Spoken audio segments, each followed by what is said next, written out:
Evening, ladies and gentlemen. I'm sorry to disturb this raucous conversation. Can I welcome you along here this evening? It is very good to see so many people. My name's Giles de Lebenier. I'm one of the Lignacite team, and I'd very much like to welcome you here this evening. A particular warm welcome to a number of our previous speakers who are here. And I can see one or two old favourites who have been a number of times. We have now given, I think, 11 lectures in London, and if you laid all of the people who have fallen asleep while I've been talking end to end, they would stretch out and be a lot more comfortable, I can tell you. If you enjoy this evening, please let me know. If you don't enjoy it, please see Beth or Shirley, who are on the front desk and have much broader shoulders than me. If you do, by the way, fall asleep, and you're next to someone, or next to somebody who falls asleep, please don't wake them up while I'm talking. When Michael Paulin comes on to speak, please give them a nudge, because I have heard him speak before, and I know that what he's going to say is going to be absolutely fascinating. And we're extremely grateful to Michael for agreeing to come along and talk to us tonight. I am the sort of warm-up act, I'm afraid, and he will then be talking about the serious business. What we want to talk about this evening is our world and how nature has adapted to survive in that world. We want to look at how we can learn from that and then to apply that knowledge in the built environment. And as I say, I'm going to speak first, and then Michael is going to give us, I think, a real glimpse of the future. We're going to talk for about an hour, and we will take questions at the end, if we may. Following that, we're going to be back upstairs in the library, where there will be some more food and more drink. So don't ask too many questions, is my suggestion. I'd like to start at the beginning. And I've got two children here this evening. They're both at Durham. One is reading theology, and the other is reading zoology. And most of the pictures are of animals, and my daughter, who is reading theology, complained about this. So we're going to start with a little theology and go to Genesis. And I'm not here tonight to convince you necessarily of creation, but what amuses me and interests me is the order in Genesis, which I'm told by scientists is absolutely spot on. How they would know that the heaven and the earth and light and darkness came before woman, for example, is a difficult one for a start. But anyway, that is the order. So that is the order in Genesis. And of course, on the last day, God rested, and thus the heavens and the earth were completed in their vast array, and God saw that all he had made, and it was very good. And we do live in a beautiful world. This is a southern stingray, and he's clearly on his holidays in Barbados. He's just off to his yacht, as you can see. This is a giant clam who lives on Kingman Atoll in the Central Pacific Ocean. Now, this clam has died out in most of the world, but he survives in this untouched shallow water coral reef merely because it is in the middle of an ocean, and no one's really come across it. Our world is very fragile, and this is a crinoid, this chap, and he's called Feather Star, and he's living on a red fan coral, which is a thing of great beauty, in Indonesia. We live in a world of plenty, but one that survives in balance.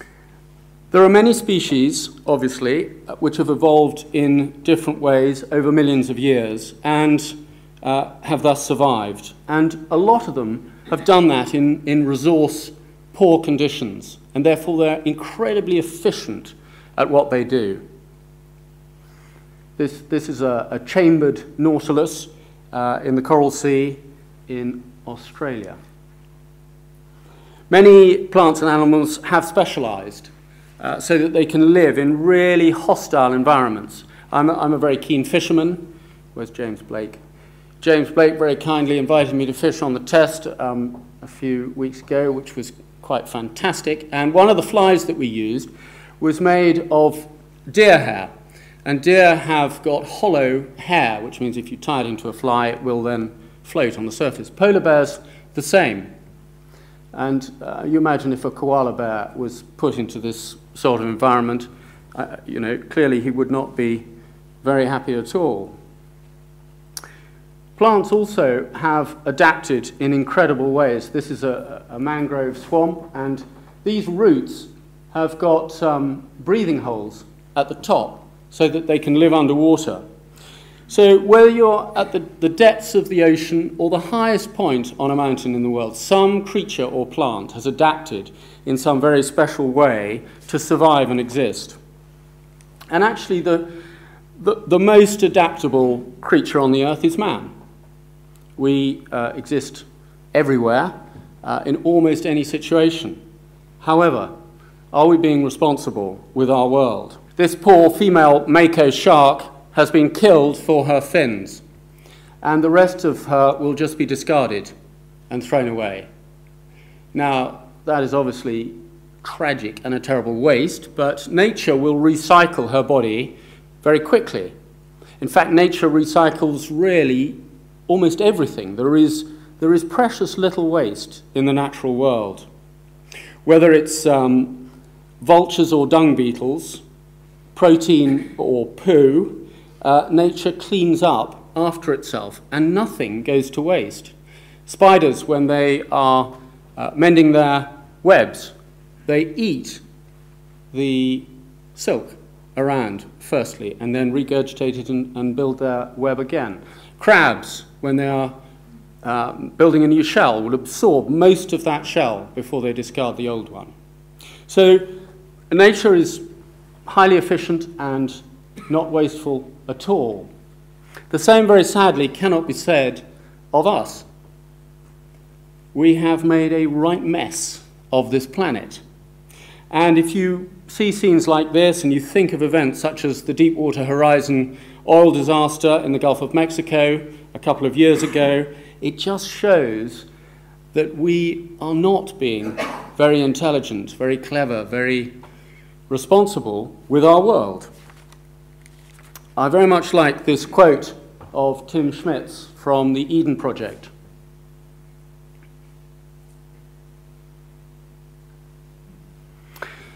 Michael, as you probably know, worked for 10 years on this project while he was at Grimshaw's, and I'm not sure, but maybe he's going to touch on that later.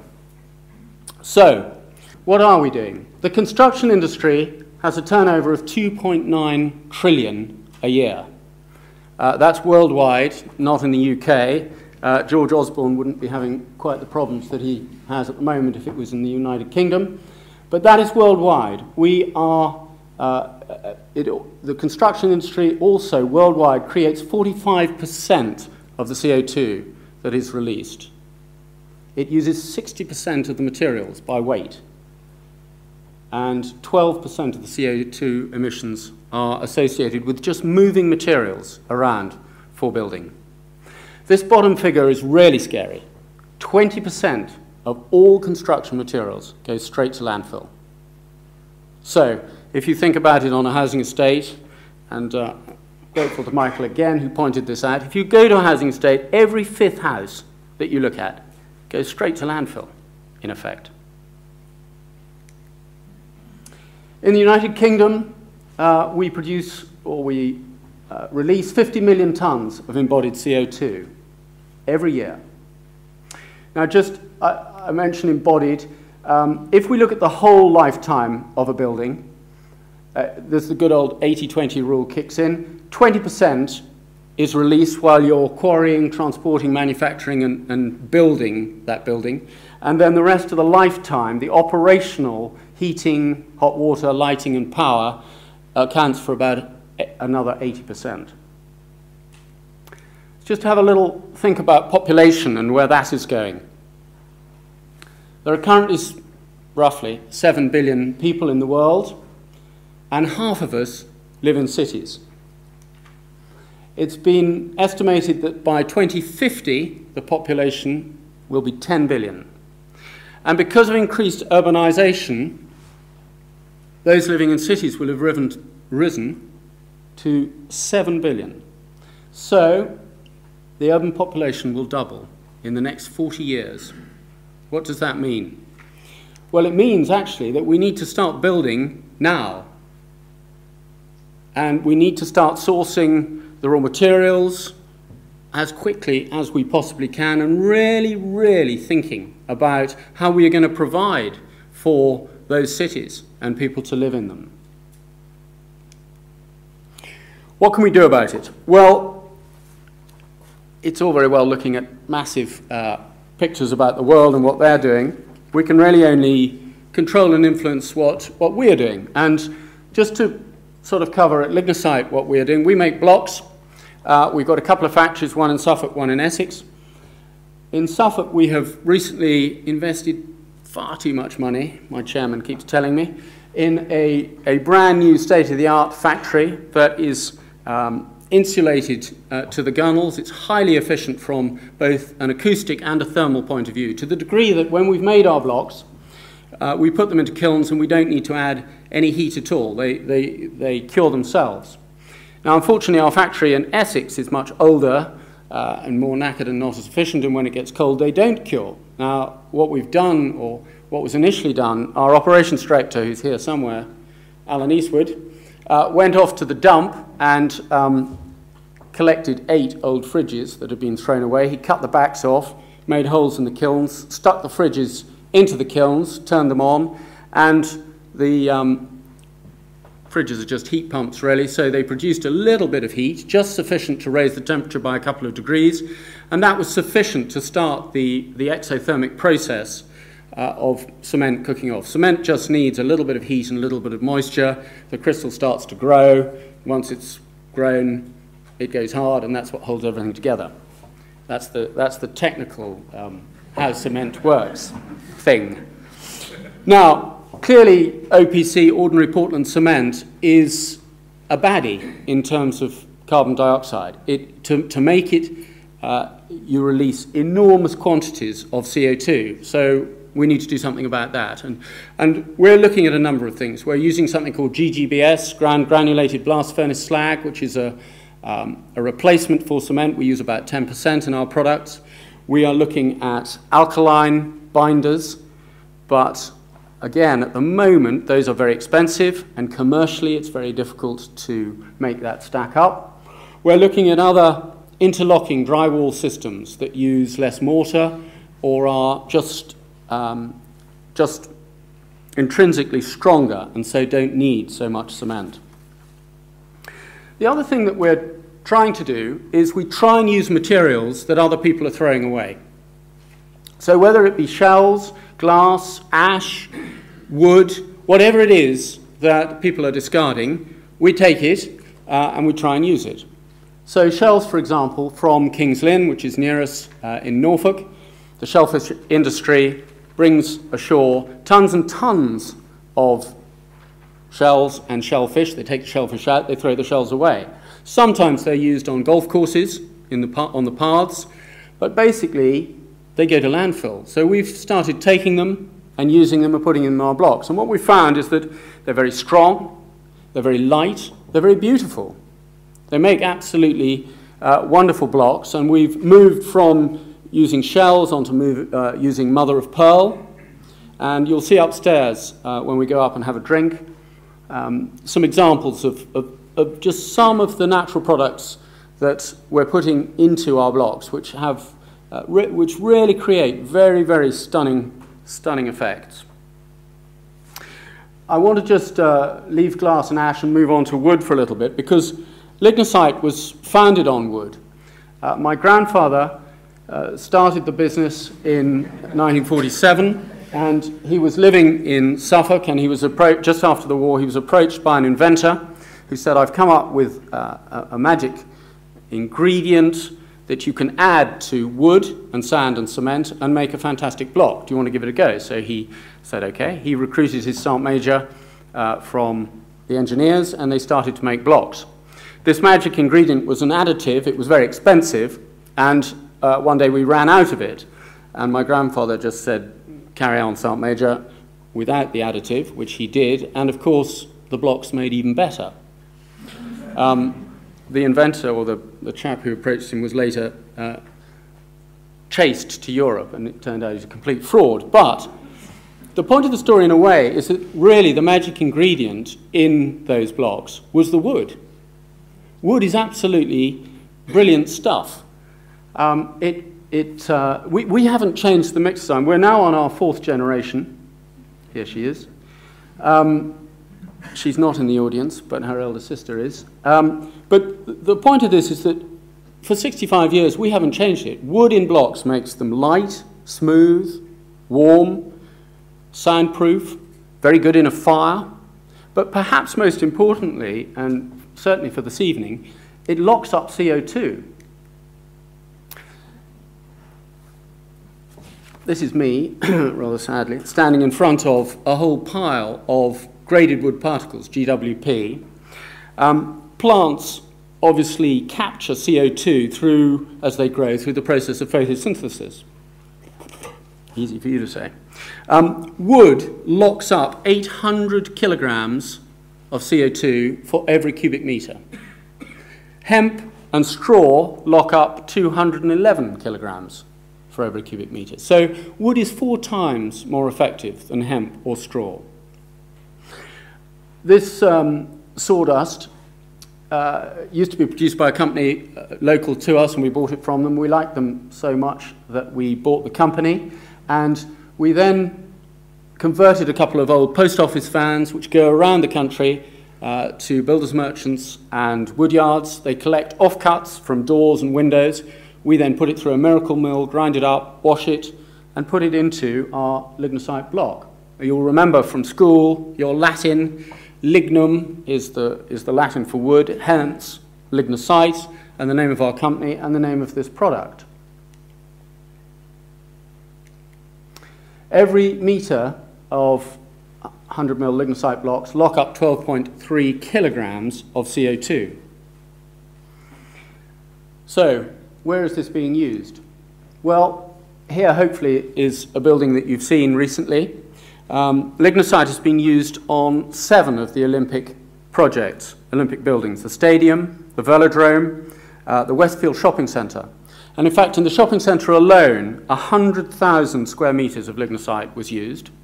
And by my calculation, that means that 12,300 tonnes of CO2 has been permanently locked up at Stratford.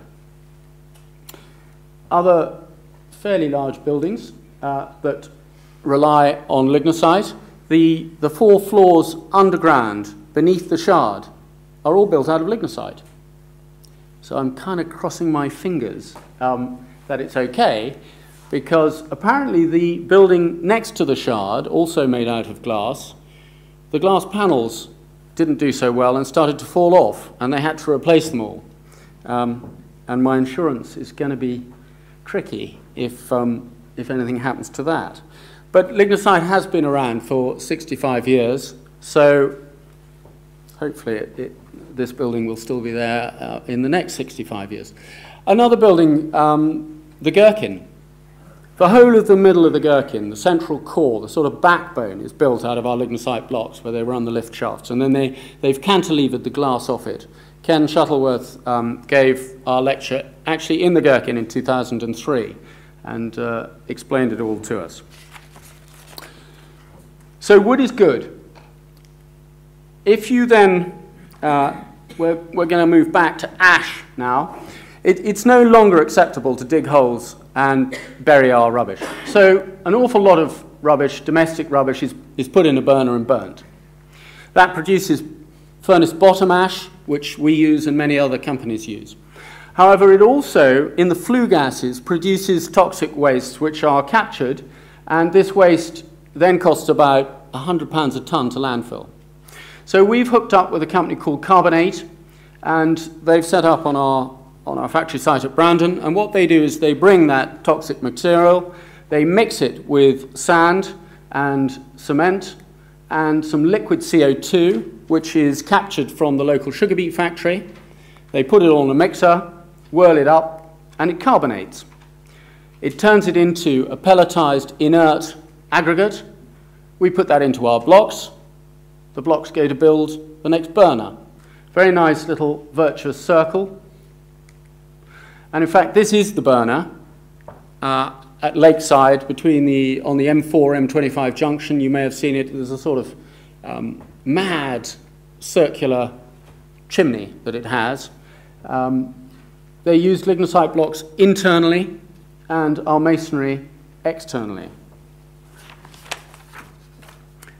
Very quickly moving on to glass.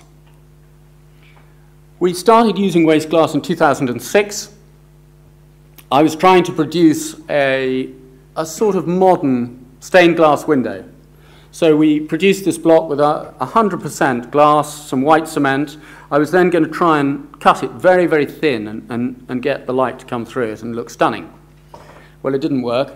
It was a complete failure, in fact. But luckily, Alex de Rijker came and visited our factory and looked at it and liked the idea and said, well, can you do this with green glass and bigger bits, and adapted a bit. So we did that. And after several iterations, we came up with this block, which was hopefully then going to be used on the Olympic Village.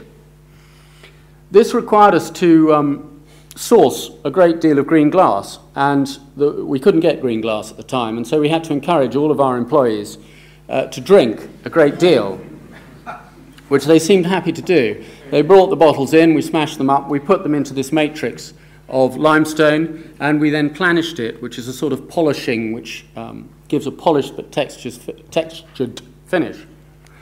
Oh, you are wicked. Thank you. When we actually then came to supply the project, the ODA decided in their wisdom they didn't like green and they liked brown. And so we couldn't use the green glass, so we had to do a great deal more drinking.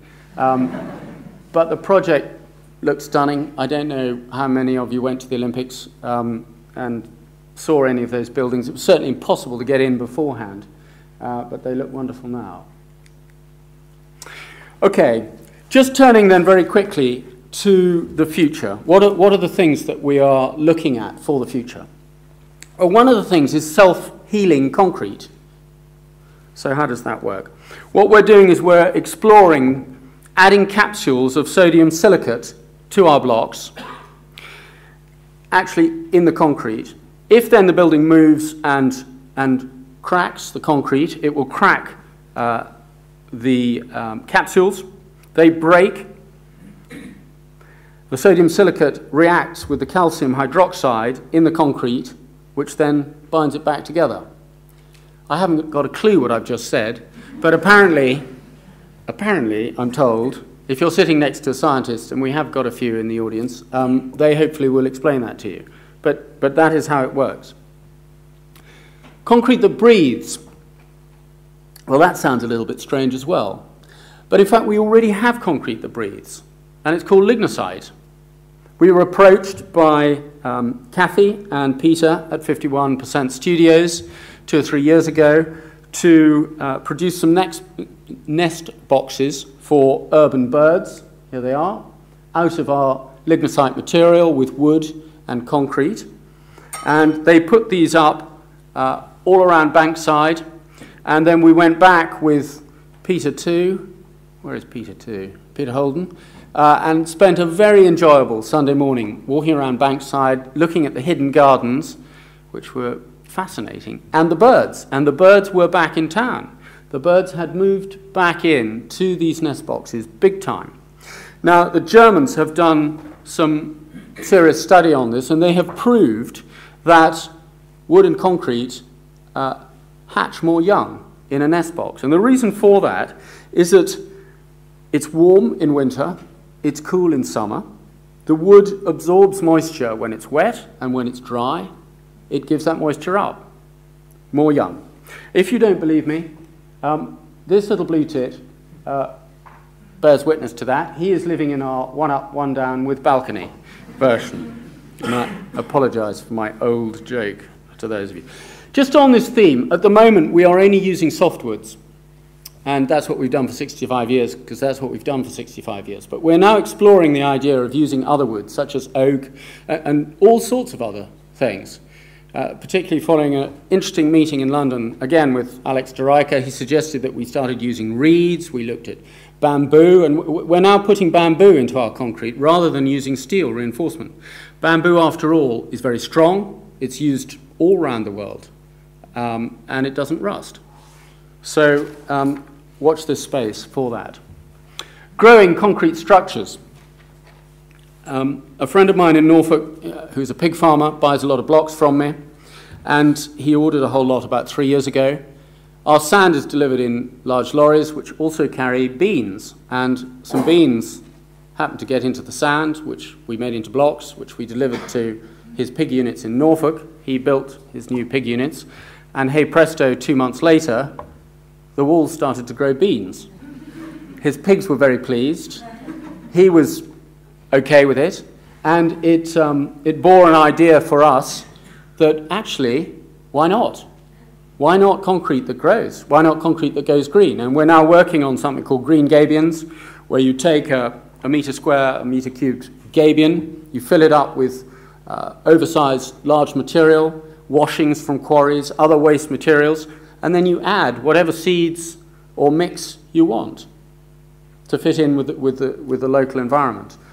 You put it in place as a retaining wall, the good Lord provides the water, and it goes green. So these are just some of the things that we are looking at. So to close, we live in an amazing and fragile world.